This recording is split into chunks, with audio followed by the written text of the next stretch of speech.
1969 സൈബീരിയയിലെ റസാവുചിക് എന്ന ലോകത്തിന്റെ അറ്റത്ത് സ്ഥിതി ചെയ്യുന്ന ഗ്രാമം. ശൈത്യകാലത്ത് മഞ്ഞിൽ തണുത്തുറഞ്ഞ മൗനമായിരുന്നു അവിടം. ആ മൗനത്തെ ഭേദിച്ചിരുന്നത് ഗ്രാമത്തിന് ജീവൻ നൽകിയിരുന്ന കൽക്കരി ഖനികളിലെ യന്ത്രങ്ങളുടെ നിലയ്ക്കാത്ത മുരൾച്ച മാത്രമായിരുന്നു. അന്നും ഇവാൻ കർണോഖോവും സുഹൃത്തുക്കളും ഭൂമിയുടെ ഉള്ളറകളിലേക്ക് തുരന്നിറങ്ങുകയായിരുന്നു. ഏകദേശം 70 മീറ്റർ ആഴത്തിലെത്തിയപ്പോൾ ഇരുട്ടിനെ കീറി മുറിച്ചുകൊണ്ട് അവരുടെ ബോറിംഗ് യന്ത്രം ഭയാനകമായി ശബ്ദിച്ചു.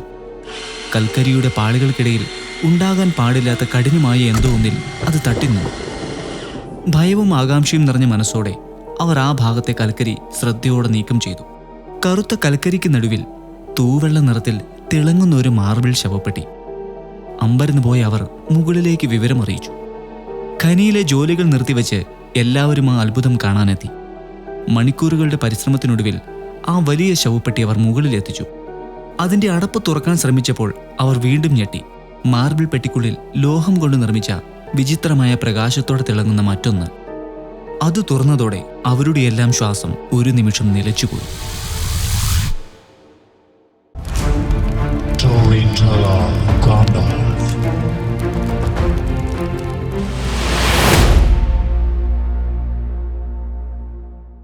അകത്തെ കാഴ്ച അവരുടെ രക്തം മരവിപ്പിക്കുന്നതായിരുന്നു. പിങ്ക് കലർന്ന നീല നിറത്തിലുള്ള സുതാര്യമായ ഒരു ദ്രാവകത്തിൽ ഒരു 20-25 വയസ്സ് തോന്നിക്കുന്ന ഒരു സ്ത്രീയുടെ ശരീരം. കാലം തൊടാതെ ഒരു പോറൽ പോലും ഏൽക്കാതെ അവൾ കിടന്നു.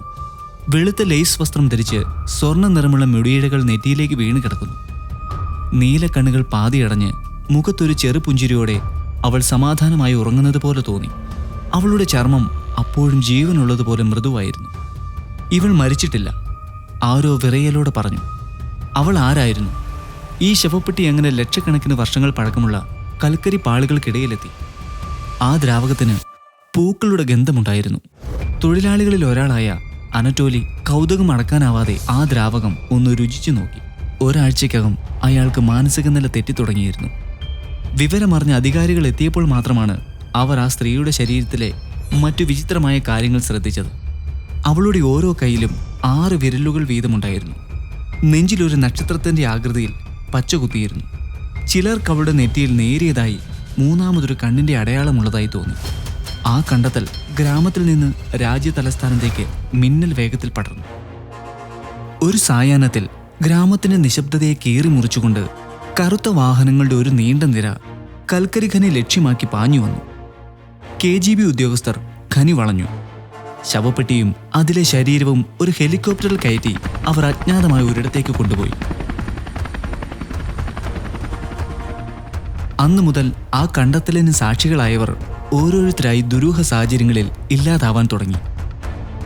ഖനിത്തൊഴിലാളികളുടെ നേതാവും അധികാരികളെ വിവരമറിയിച്ചയാളുമായ യൂറി സ്മിർനോഫ് ഒരു വെള്ളപ്പൊക്കത്തിൽ മുങ്ങി മരിച്ചു. അദ്ദേഹത്തിന്റെ മൃതദേഹം പിന്നീട് കണ്ടെത്താനായില്ല.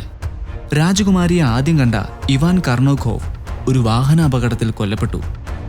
ദ്രാവകം രുചിച്ച അനാറ്റോലിയെ ഒരു മാനസിക കേന്ദ്രത്തിലടച്ചു. അവിടെ നിന്നും രക്ഷപ്പെട്ട അയാൾ അതിശൈത്യത്തിൽ മരവിച്ചു മരിച്ചു. കഥ പുറത്തു പോകാതിരിക്കാൻ അധികാരികൾ ഖനി പൂർണ്ണമായി നശിപ്പിക്കുകയും ഖനനത്തിന്റെ എല്ലാ തെളിവുകളും ഇല്ലാതാക്കുകയും ചെയ്തു. കണ്ടതിനെക്കുറിച്ച് ആരോടെങ്കിലും സംസാരിച്ചാൽ മരണമായിരിക്കും ഫലമെന്ന് എല്ലാവർക്കും മനസ്സിലായി. മോസ്കോയിലെ അതീവ രഹസ്യമായ ഒരു ലബോറട്ടറിയിൽ ശാസ്ത്രലോകം ആ ശരീരത്തിന് മുന്നിൽ പകച്ചു നിൽക്കുകയാണ്. റേഡിയോ കാർബൺ പരിശോധനാ ഫലം ഒരു ഞെട്ടലോടെയാണ് അവർ വായിച്ചത്. ആ ശരീരത്തിന് 800 ദശലക്ഷം വർഷം പഴക്കമുണ്ട്. അതൊരു അസംബന്ധമായിരുന്നു. ദിനോസറുകൾക്ക് മുമ്പ്, ഭൂമിയിൽ ജീവൻ രൂപപ്പെടുന്നതിനും കോടിക്കണക്കിന് വർഷങ്ങൾക്ക് മുമ്പ്. അവൾ മനുഷ്യനായിരുന്നില്ലേ? മനുഷ്യനോട് സാമ്യമുള്ള മറ്റെന്തോ ആയിരുന്നോ? അവളുടെ DNA ഘടന ഭൂമിയിലെ ഒരു ജീവിയുമായും സാമ്യമുള്ളതായിരുന്നില്ല. ആ പിങ്ക് ദ്രാവകമായിരുന്നു അതിലും വലിയ അത്ഭുതം. അടച്ചുവെച്ച കുപ്പികളിൽ നിന്ന് പോലും അതൊരു തുമ്പും അവശേഷിപ്പിക്കാതെ ബാഷ്പമായി പോയി. അതിൻ്റെ ഘടന മനസ്സിലാക്കാൻ ശാസ്ത്രത്തിനായില്ല. അവൾ ഒരു അന്യഗ്രഹ ജീവിയാണെന്നും ടെലിപ്പതി പോലുള്ള അസാധാരണ കഴിവുകൾ അവൾക്കുണ്ടായിരുന്നുവെന്നും ഗവേഷകർ പറഞ്ഞു. ശത്രുക്കളിൽ നിന്ന് രക്ഷ നേടാനായി അവളെ അവിടെ ഒളിപ്പിച്ചതാവാം. ഒരു നാൾ ഉണർന്ന് തൻ്റെ ദൗത്യം പൂർത്തിയാക്കാൻ കാത്തിരിക്കുന്നവളാകാം. എന്നാൽ ഇതിനിടയിൽ മറ്റു ചില കാര്യങ്ങൾ സംഭവിക്കുന്നുണ്ടായിരുന്നു. റസാവുചിക് ഗ്രാമത്തെ ദുരന്തങ്ങൾ വേട്ടയാടാൻ തുടങ്ങി. അടച്ചുപൂട്ടിയ ഖനിയിൽ ദുരൂഹമായ സ്ഫോടനങ്ങളുണ്ടായി. ഗ്രാമത്തിൽ കൃഷിനാശം സംഭവിച്ചു. ആളുകൾ അജ്ഞാത രോഗങ്ങൾ വന്നു മരിച്ചു. രാത്രികാലങ്ങളിൽ ആകാശത്ത് അസാധാരണമായ പ്രകാശങ്ങളും പറക്കും തളിക പോലുള്ള വസ്തുക്കളും കണ്ടതായി പലരും റിപ്പോർട്ട് ചെയ്തു. ടിസുൽ രാജകുമാരിയുടെ ഉറക്കം ശല്യപ്പെടുത്തുന്നതിനുള്ള ശാപമാണതെന്ന് ഗ്രാമവാസികൾ ഭയത്തോടെ അടക്കം പറഞ്ഞു. തങ്ങളെ സംരക്ഷിക്കാൻ വന്ന ഒരു ദേവതയെയാണ് തങ്ങൾ അലോത്സരപ്പെടുത്തിയതെന്ന് അവർ വിശ്വസിച്ചു. മോസ്കോയിലെ KGB ആസ്ഥാനത്തെ രഹസ്യ നിലവറയിൽ ശവപ്പെട്ടിക്ക് ചുറ്റും രാജ്യത്തെ പ്രമുഖ ശാസ്ത്രജ്ഞർ നിന്നു. അവർക്ക് നേതൃത്വം നൽകിയ ഡോക്ടർ വ്ളാഡിമിർ ആ പിങ്ക് ദ്രാവകത്തിൽ പാതി തുറന്നു കിടന്ന അവളുടെ കണ്ണുകളിലേക്ക് ഭയത്തോടെ നോക്കി. ആ കണ്ണുകളിൽ ഒരു ജ്വാലയുടെ നേരിയ പ്രകാശം മിന്നിമറയുന്നതായി അദ്ദേഹത്തിന് തോന്നി. ഇവൾ കണ്ണുകളിലൂടെ നമ്മളോട് സംസാരിക്കാൻ ശ്രമിക്കുന്നു, അദ്ദേഹം മന്ത്രിച്ചു. അല്ല ഡോക്ടർ, ഒരു സഹപ്രവർത്തകൻ വിറയലോടെ പറഞ്ഞു. ആ കണ്ണുകളിലേക്ക് നോക്കിയിരുന്ന കാവൽക്കാരൻ കുഴഞ്ഞു വീണത് നമ്മൾ കണ്ടതാണ്. ആ രാത്രി ലാബിന്റെ ഭിത്തികളിൽ ഒരു സ്ത്രീയുടെ നേർത്ത ചിരി മുഴങ്ങിക്കേട്ടതായി പലരും പറഞ്ഞു. പിറ്റേന്ന് രാവിലെ ഡോക്ടർ വ്ളാഡിമിറിനെ കണ്ടെത്തിയത് തന്റെ മേശയിൽ തലവെച്ച് മയങ്ങിക്കിടക്കുന്ന നിലയിലാണ്. അദ്ദേഹത്തിന്റെ കൈക്കരികിൽ സ്വന്തം രക്തം കൊണ്ട് ഡയറിയിൽ എങ്ങനെ കുറിച്ചിരുന്നു: അവളെ ഉണർത്തരുത്. അവൾ കാത്തിരിക്കുകയായിരുന്നില്ല, കേൾക്കുകയായിരുന്നു.